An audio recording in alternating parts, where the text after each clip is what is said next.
My name is Nadia. I'm just an ordinary 25-year-old office worker. I live alone away from my parents' house. Although I was born in the countryside, I moved to NYC for work, and now I'm working as an accountant in a small company. I have been dating my boyfriend for a year. His name is Eugene Kirby, and he's 27 years old. Eugene was a salesperson from a client company and occasionally visited my office. At first, we only exchanged greetings, but we found out that we are from the same state and hit it off. He also moved to NYC for work. How about having a meal together sometime? That sounds good. Let's go. I started being invited on dates. Would you mind giving me your contact information? Sure, gladly. From there, our relationship naturally progressed. And on our first anniversary of dating, he proposed to me. Maybe it's just the right time considering our ages. I liked Eugene, and I thought it would be nice to be with him. There was no reason to refuse. When I replied that I would accept the proposal, Eugene began to tell me his personal story. Actually, I run my own paper manufacturing company. Is that so? That's why I plan to quit my current job and eventually return to my hometown. It's called Kirby Paper. Haven't you heard of it? I know it. It's a big company, isn't it? Right? There's hardly anyone in the state who doesn't know about it. They even have TV commercials. I never would have guessed that Eugene's family owned Kirby Papers. Kirby Papers is a well-known company in the state, ranking in the top 10 in terms of revenue. The current president is indeed a second-generation owner, so I wonder if Eugene might become the third? That's impressive. So Eugene, you're a wealthy heir? Well, something like that. Nadia, you're lucky, huh? Lucky to be chosen by me. I chuckled a little at his snide attitude. I don't remember Eugene being the kind of person who talks like this. And if he's planning to quit his job and return to his hometown, why didn't he talk about it before proposing? It was the first time I felt uneasy about Eugene. What will happen to my job if we get married? I remember telling Eugene that my dream was to gain proper experience as an accountant in a regular company and help my father in the real estate business. Is he really considering all that? I tried to ask, but then I thought that maybe Eugene has something in mind, so I held back. Since he hasn't told me to quit my job right away, maybe returning to his hometown is still a distant plan. I guess we'll talk about it next time. That's what I thought, but Eugene gradually began to change after that day. It might be more accurate to say that his true nature gradually became visible. Eugene's stories started to revolve around boasting about his family. I've never struggled with money before. The employees at the company always treat me like a prince and call me young master. That's why you can benefit from it too, Nadia. Even though he said that, I didn't feel happy at all. Instead, I started to feel irritated by Eugene's show-off attitude, always talking about his family. Why did you join your current company before taking over the family business? Obviously, to gain some credentials, as to my reputation. Although I got into that company through my father's connections. But by the way, I bought another car. Well, technically it's my father's, or rather, the company's money. Until now, Eugene had never shown any signs of arrogance or extravagance. But now it's as if someone else has taken over him, and his words sting like thorns. I used to love Eugene for his humility and lack of pretense. I wonder if it's really okay to marry him. I was told nothing about taking over the company or returning to his parents' house, and my disbelief only grew. But having accepted the proposal, I couldn't bring myself to reconsider. About a month after the proposal, I went to visit Eugene's family to introduce myself. Their house was a truly magnificent 3-story mansion, fitting for a successful manufacturer. In the spacious garden, expensive artworks were displayed, and colorful koi fish swam in the pond. Each of them cost several tens of thousands of dollars. This one won an award domestically. Eugene boasted, but it didn't really impress me. He owns 6 luxury cars like Mercedes-Benz and Ferrari, all bought with company money. He doesn't need to mention such things. But isn't that a bit strange? Doubt started to creep in. We were led inside and Eugene introduced me to his parents. What do your parents do, Nadia? Eugene's mother suddenly came to pry into my family background. My father works in real estate. But before I could finish, Eugene's father interjected. Not a respectable job, huh? He muttered to himself dismissively. How rude to say such a thing to someone you're meeting for the first time. What's wrong with working in real estate? I was taken aback, but I couldn't let the atmosphere sour here. Endure. I just smiled politely to cover it up. Well, it can't be helped. They're just commoners, like us. Yes, dear. It's rude to say such things to ordinary people. What are these people saying? I was speechless. It's the kind of talk that implies those of higher social status can't talk to those of lower status. What's even scarier is that there's no malice in their conversation at all. They probably think this is just normal behavior. It felt like I had stumbled into a different dimension, and I felt nauseous. I couldn't imagine getting along with his family at all. Such worries raced through my mind. By the way, Nadia, you work in accounting, right? Yes, that's correct. Then you can work for us when you get married. His father joined in with the conversation. Nadia, you're being directly scouted by the president. We're counting on you, Nadia. Before I could interject, the conversation kept progressing rapidly. I looked at Eugene in distress, and he was smiling and chatting with his parents. Wait a minute, please. I tried desperately to interject, but no one seemed to listen. The conversation continued, and eventually the day came to an end. Alone with Eugene, I felt I needed to address my concerns about the future, so I confronted him with all the questions that had been on my mind. When are we going back to your hometown? Right after we get married, so make sure to prepare for it. Hold on, I haven't agreed to any of this. But we did talk about going back to my hometown, didn't we? Yes, but I thought it was something for the distant future. I have no intention of quitting my job right now. The conversation wasn't going smoothly. Huh? Why not? You'd be happier working at home, wouldn't you?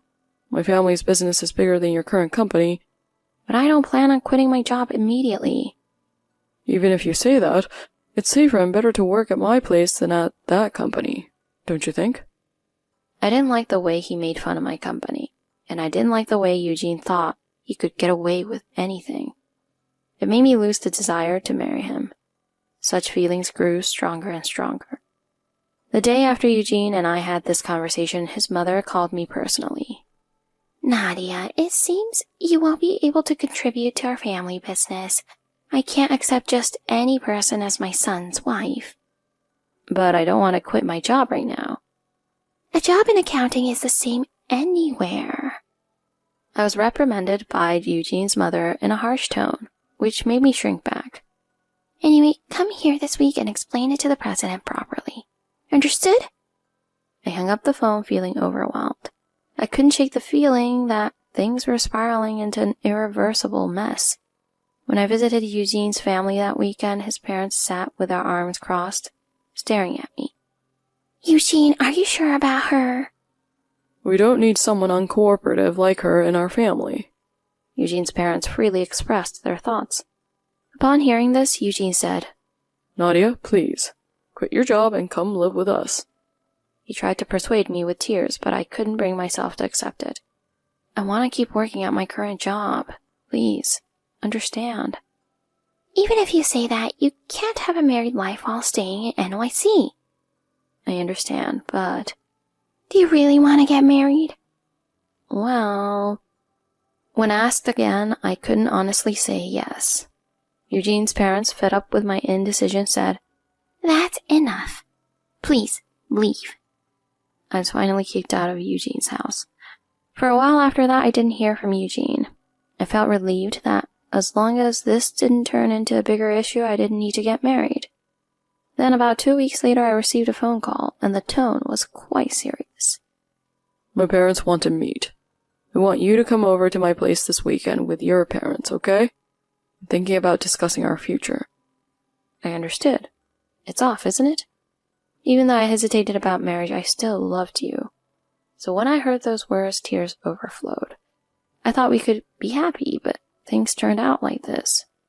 Why did we drift apart so much? What should I have done? Even if I repeatedly ask myself, the answer never comes. It was the end, I thought to myself. I took a vacation and went back to my parents' house for the first time in a while. I had told my parents about being proposed to, but I hadn't told them about what happened afterward. When is the wedding? What about the introduction meeting? Although I was asked, I was evasive with my answers. I realized I had no choice but to come clean and told my parents everything that had happened up until now. Mom, Dad, I'm sorry for keeping quiet until now. It's probably going to be called off. Huh? What happened? Why is it going to be called off? My parents' surprise was beyond ordinary.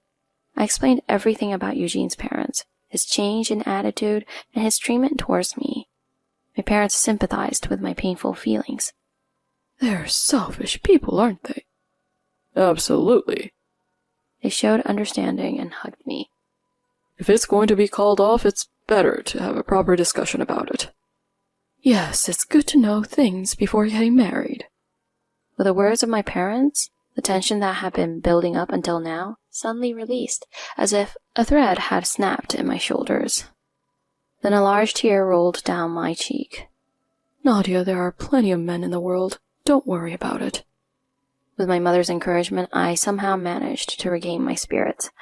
For me, the broken engagement isn't all that bad. Since I was hesitating about marriage, it's more like the right decision. Thinking that way lightened my heart, but at the same time, anger toward Eugene's family surged up within me. I couldn't let them, who had been making fun of us so much, get away with it.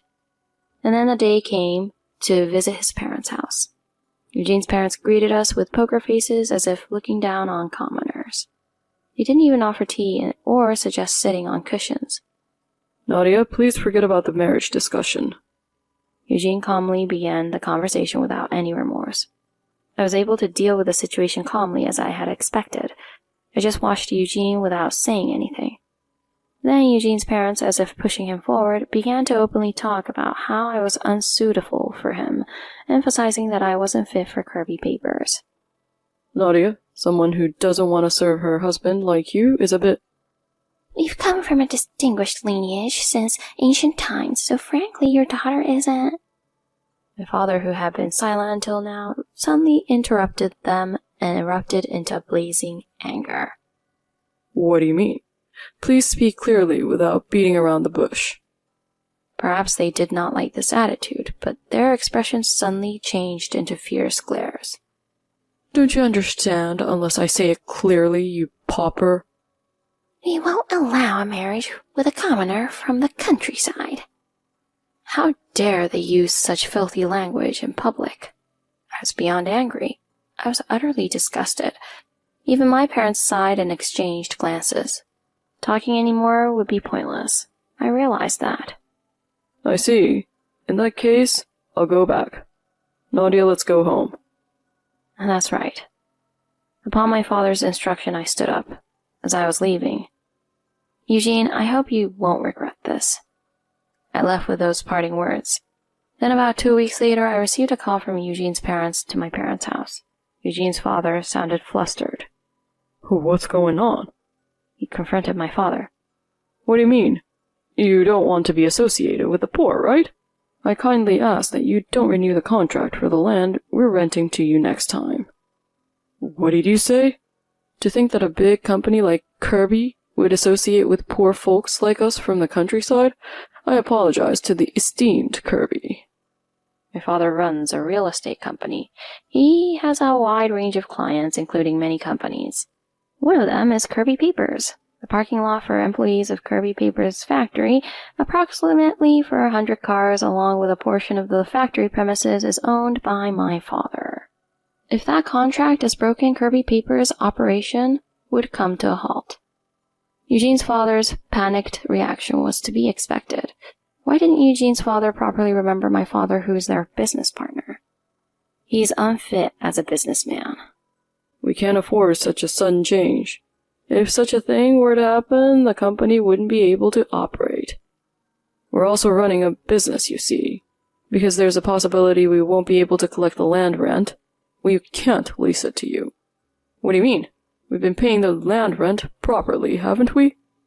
You'll understand eventually. Anyway, the deadline is the end of next month. Since there's over 2 months, you should look for a new place.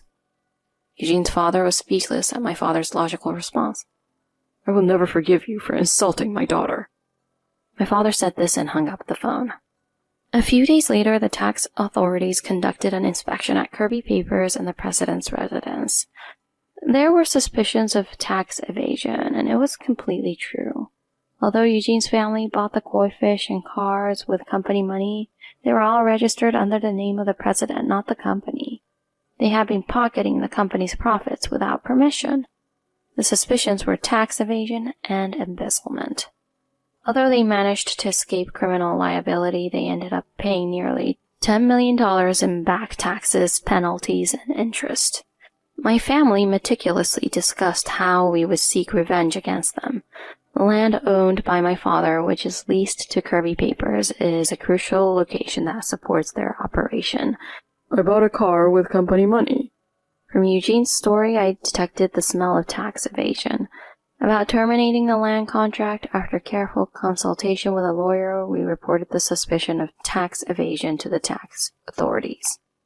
It could be said that it was a revenge plot conceived precisely because I was in charge of the company's accounting. It later became apparent that Eugene's father was rumored to be a lousy president.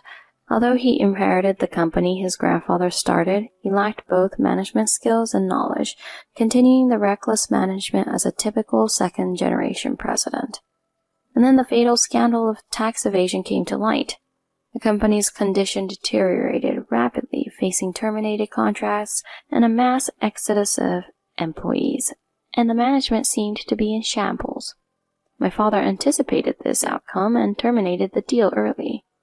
Amidst such turmoil, I received a call from Eugene. I thought it must be an apology call, but to my surprise, it was a request to reconcile. Hey, Nadia, can we start over? Huh? What are you saying now?